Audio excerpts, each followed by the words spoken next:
नमस्कार मंडळी, आपल्या चॅनलमध्ये तुम्हा सगळ्यांचं स्वागत आहे। आणि आज आहे संकष्टी। तर संकष्टीसाठी मी प्रत्येक गणपतीला म्हणजे मंगळवारी किंवा संकष्टी असेल तर मी काय करते, गणपती बाप्पांना अभिषेक करते।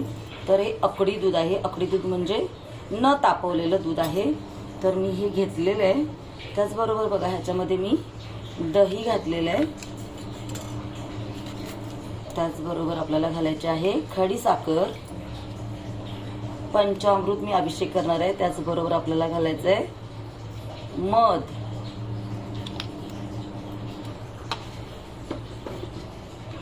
त्याचबरोबर आपल्याला घालायचं आहे तूप।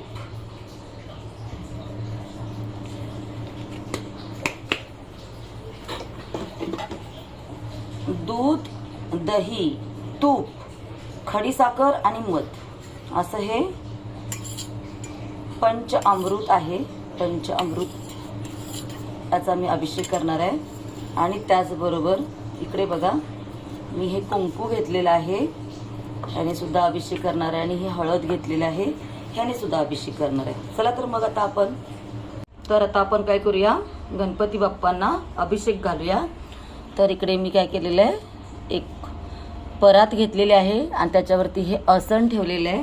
त्याचबरोबर इकडे मी आपल्या पंचामृतमध्ये दूध, तूप, दही असल्यामुळे देव आपला चिकट होणार म्हणून मी हे गरम पाणी घेतलेलं आहे आणि हळदी, कुंकू हे सगळं इकडे घेतलेलं आहे। त्याचबरोबर मी इथे ठेवत आहे बाप्पांची मूर्ती। तर आता आपल्याला काय करायचं आहे, बाप्पांना अभिषेक करायचा आहे। त्याचबरोबर आपल्याला अभिषेक करायच्या अगोदर आपल्याला इकडे काय करायचं आहे, दिवा लावायचा आहे। बघा इकडे मी हा दिवा लावलेला आहे आणि त्याचबरोबर इकडे मी हा धूप सुद्धा लावत आहे। तर आपल्याला धूप पेटवताना एक कापूर लावावा लागतो आणि मग आपल्याला धूप पेटवावा लागतो। तर इकडे मी ते सुद्धा ठेवलेलं आहे। आणि त्याचबरोबर आता आपल्याला गणपती बाप्पांना आज आपल्याला अभिषेक करायचा आहे। तर चला तर मग आता आपण काय करूया, पहिला अभिषेक करूया। आणि अभिषेक करताना तुम्हाला नामस्मरण सुद्धा करायचं आहे। तर आपल्याला बोलायचं आहे ओम ग गणपते नमः, ओम ग गणपते नमः असं आपल्याला नामस्मरण करत करत आपल्याला काय करायचं, हे दूध संपवायचं आहे। त्याचबरोबर आपल्याला हळदी, कुंकू हे सुद्धा आपल्याला संपवायचं आहे। आणि हे झाल्यानंतर आपल्याला मग बाप्पांना गरम पाण्याने आपल्याला काय करायचं आहे, गरम म्हणजे एकदम गरम नाही, साधं हलकं हलकं कोमट पाणी आहे, त्याने आपल्याला काय करायचं, बाप्पांना स्वच्छ करायचं आहे। तर चला तर मग आता आपण काय करूया, बाप्पांना आता आपण अभिषेक करूया।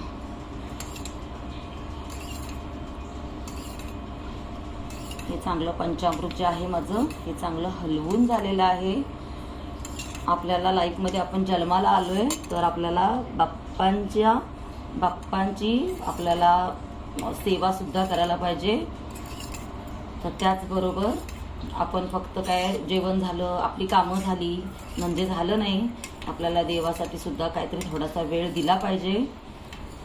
तुम्ही एवढं सगळं नाही केलं तरी चालेल, पण देवाबद्दल तुमच्या मनात भक्ती ही हवीच हवी। चला तर मग ओम ग गणपते नमो नमः, ओम ग गणपते नमो नमः, ओम ग गणपते नमो नमः, ओम ग गणपते नमो नमः, ओम ग गणपते नमो नमः, ओम ग गणपते नमो नमः, ओम ग गणपते नमो नमः, ओम ग गणपते नमो नमः, ओम ग गणपते नमो नमः,